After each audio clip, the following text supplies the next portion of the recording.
Quotes from A. W. Tozer. First quote. These things you have done, and I kept silent. You thought that I was altogether like you.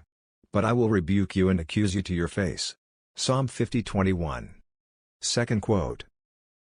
The God of contemporary Christianity is only slightly superior to the pagan gods of ancient Greece and Rome.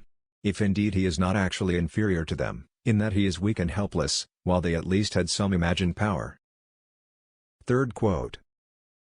Among the sins to which the human heart is prone, hardly any other is more hateful to God than idolatry.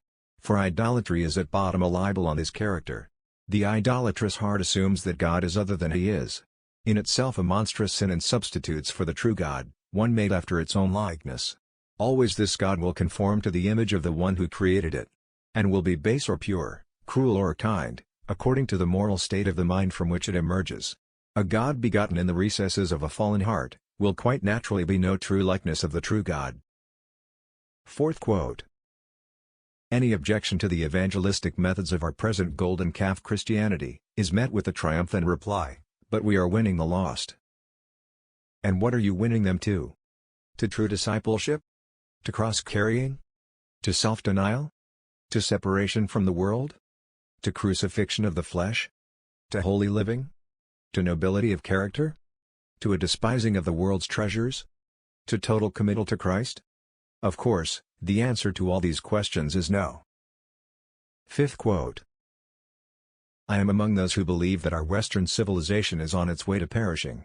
It has many commendable qualities, most of which it has borrowed from the Christian ethic, but it lacks the element of moral wisdom that would give it permanence. Future historians will record that we of the 20th century had intelligence enough to create a great civilization, but not the moral wisdom to preserve it. Sixth quote.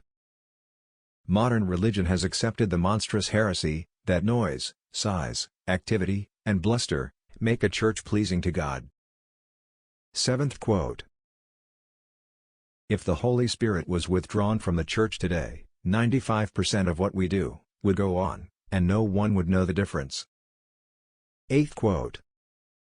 I want to be a more serious-minded Christian, more detached from this world, more ready for heaven than I have ever been in my whole life. I would rather stand and have everybody my enemy, than to go along with the crowd to destruction. Enter through the narrow gate.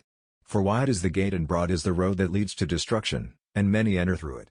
But small is the gate, and narrow the road that leads to life, and only a few find it. Matthew 7:13-14. Thanks.